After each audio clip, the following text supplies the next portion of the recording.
Enigma. Hey guys, this is Enigma.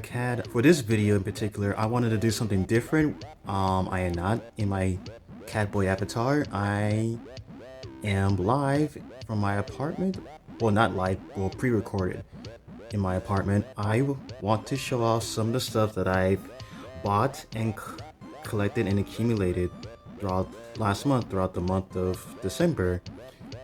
I guess you could call this a pickups video. I don't know what I will call this type of video for me personally.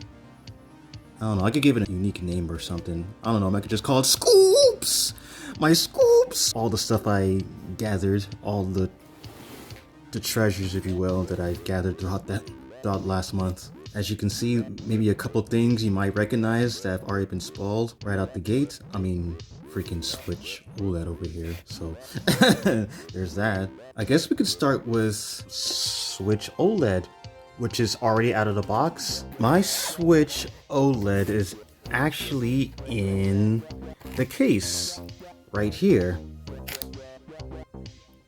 Pretty slick, pretty sleek. I kind of don't want to touch it too much because I'm kind of weird about new technology to the point where if I touch anything that has a screen, I need to make sure I'm wearing my screen gloves. So I don't want to mess with this too much, but I just want to show you this just to show you that I got a Switch OLED, a Zelda Tears of the Kingdom Special Edition Switch OLED. And well, I guess I can address the elephant in the room, or in this case, the elephant on the internet. Switch 2. By the time of this recording, the new Switch 2 was officially revealed this morning. Do I have buyer's remorse for buying the Switch OLED? Not really. I mean, I knew it was gonna come eventually.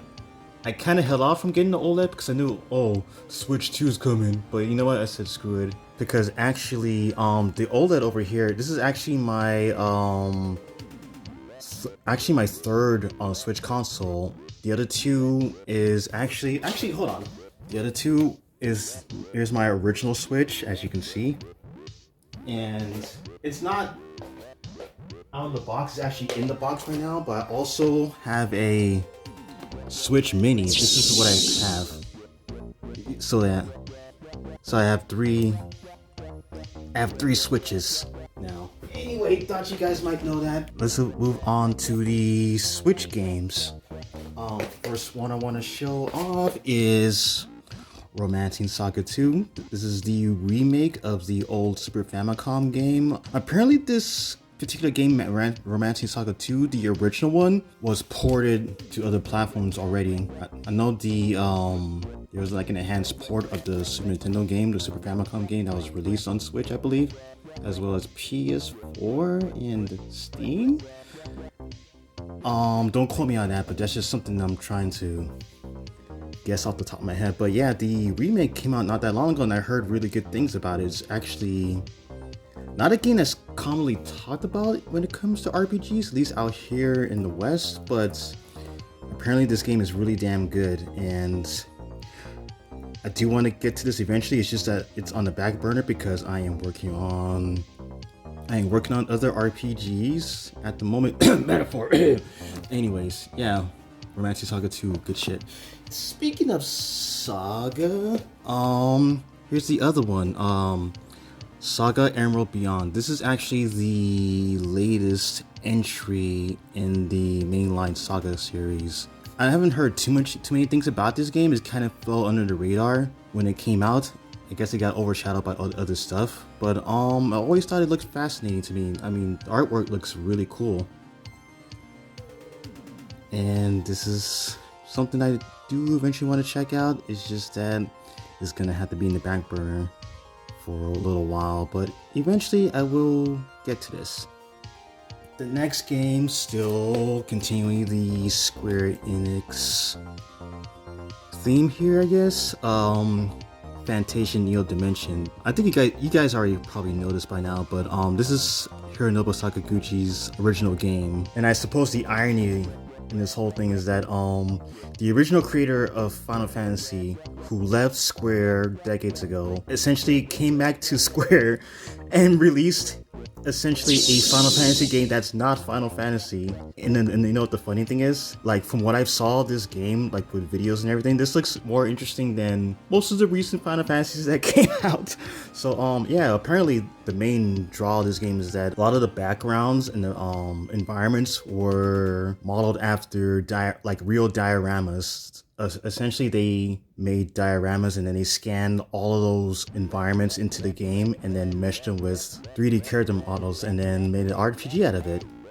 And it's done by Sakaguchi's studio, Mistwalker. And he went back to Square. It's like freaking full circle. But yeah, this is definitely something I definitely want to get into very soon. One day, as my freaking backlog builds up. Next, this is actually something I received from Limited Run last month. If I can show it at a decent angle.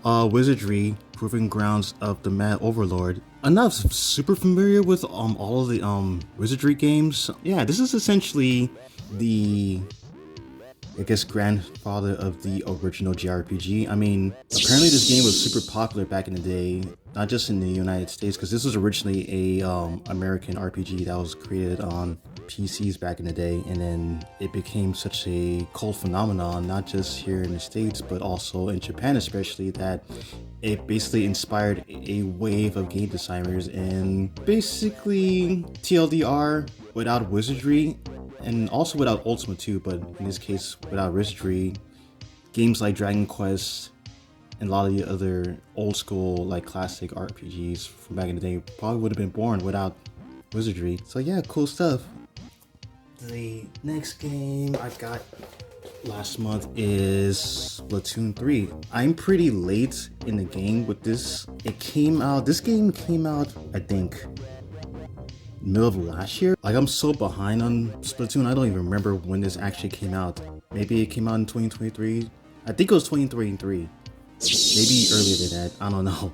I've fallen off of Splatoon for the longest time. I have the second one, and I haven't played that game since, I want to say, 2018, and so I've fallen off of the series pretty hard. But I figured, hey, the third one is available. I should just pick it up, you know. I'll get to it one day, especially since it has that, oh god, I'm dropping this thing. Especially since it has that roguelike mode that looked really damn cool.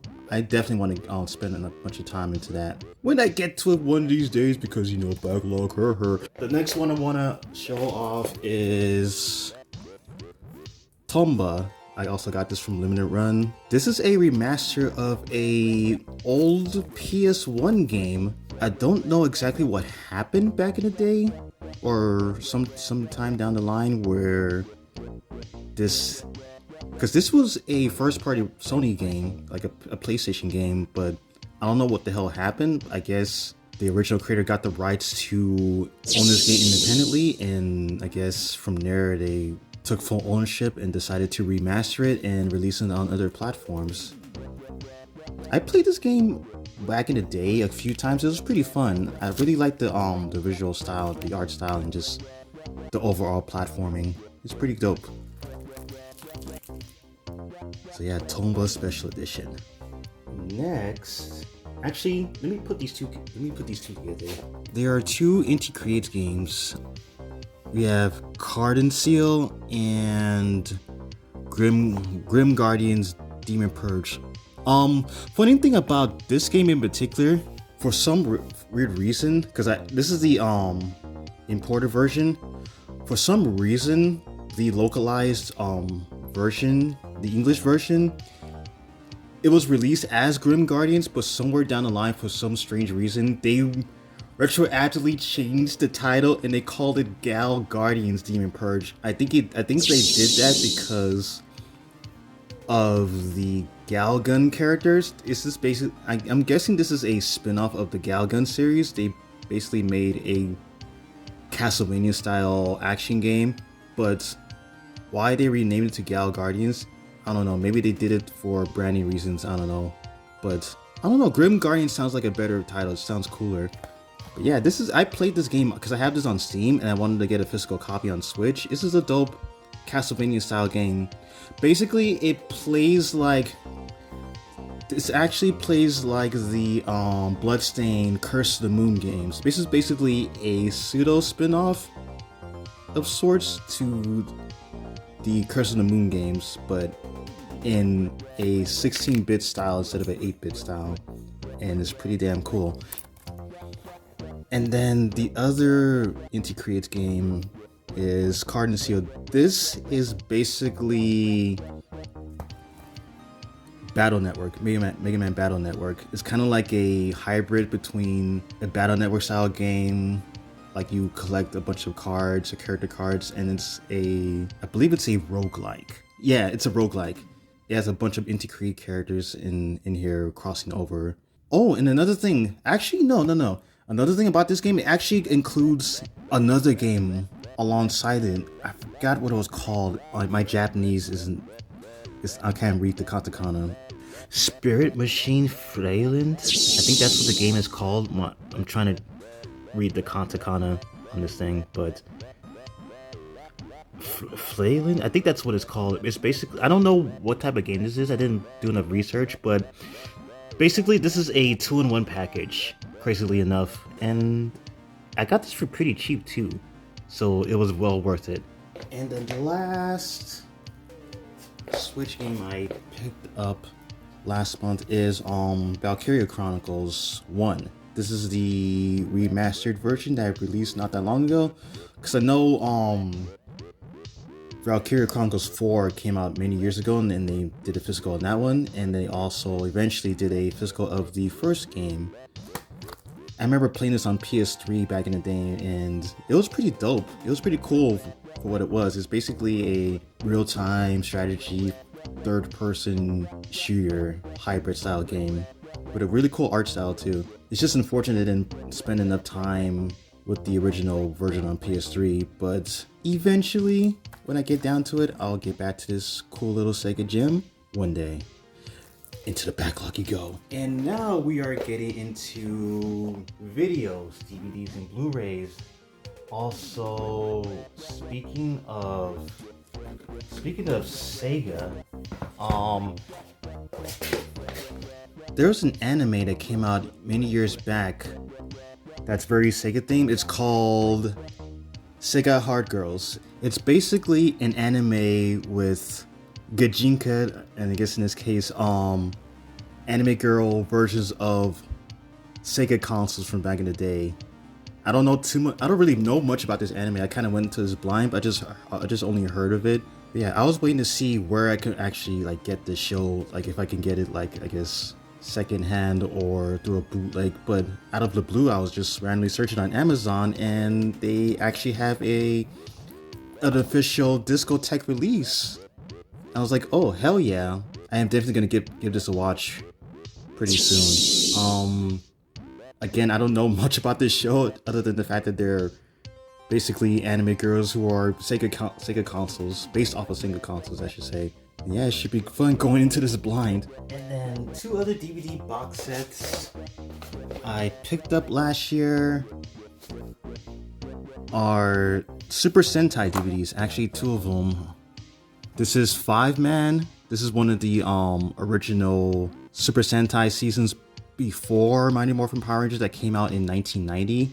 And then what we have here is Hurricaneger. This is basically Ninja Storm, but in Japanese. So yeah, a bit of Enigma Cat trivia. I still am a diehard Power Rangers fan to this day, and especially Super Sentai. When I discovered that they were done in Japan, and there were more seasons of Power Rangers that never came out here that existed way back as far as 1975, I was done.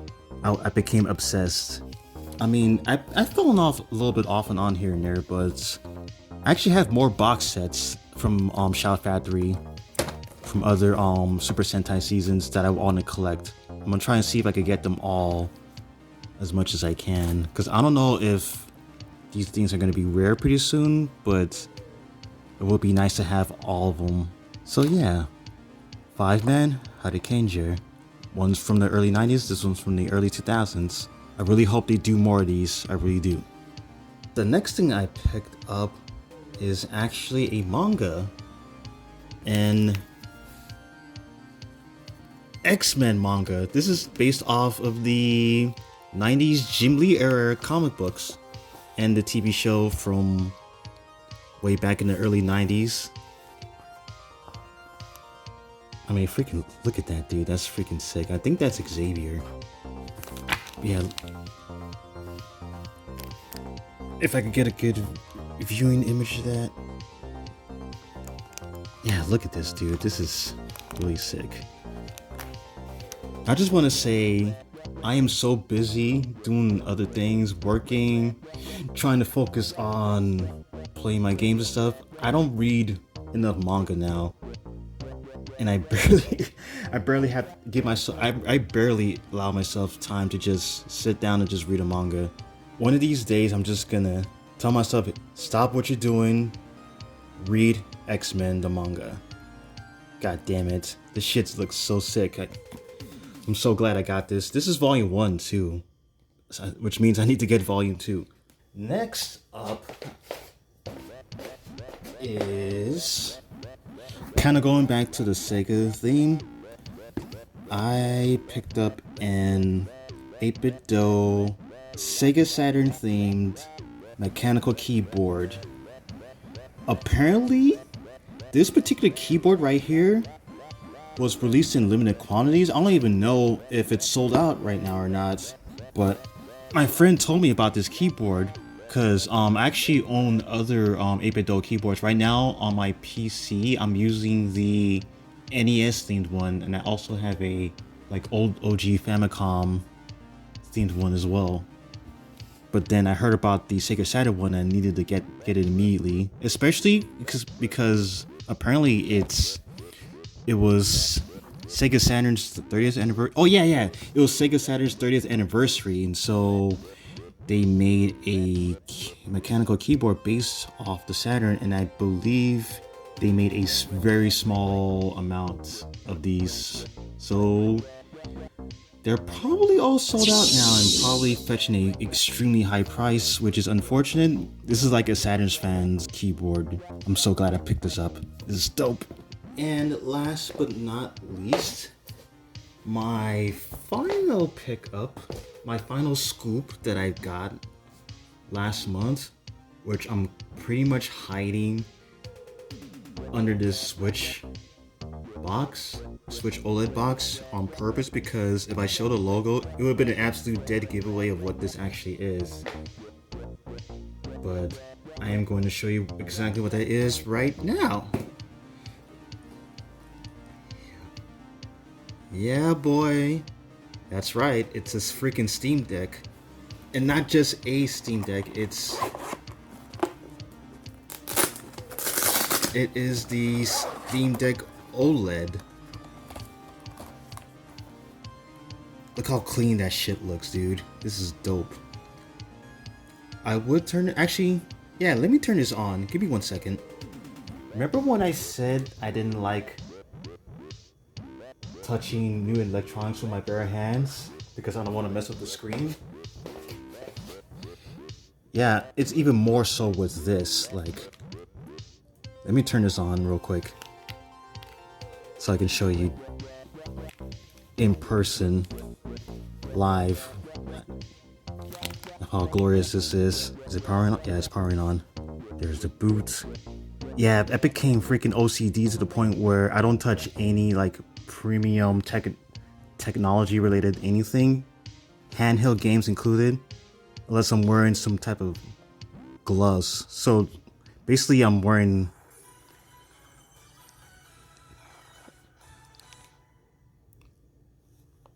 look how cool that was. I downloaded a few custom startup screens. But yeah, basically I don't ever like hold this thing without gloves. These are screen gloves I have on right now. But yeah, this is a Steam Deck OLED. I guess I'll put on Death Smiles real quick. yeah, I've always wanted to get a Steam Deck. I just held it off because at a certain point I was like, I don't know if I needed it. And then something clicked in me last month to go, dude, buy a freaking Steam Deck. And I finally bought one, and this is probably one of the best purchases ever made in my entire life, dude. I mean, like, I know the Switch 2 is coming, but I feel like we're in a freaking handheld renaissance. I'm so glad I bought this.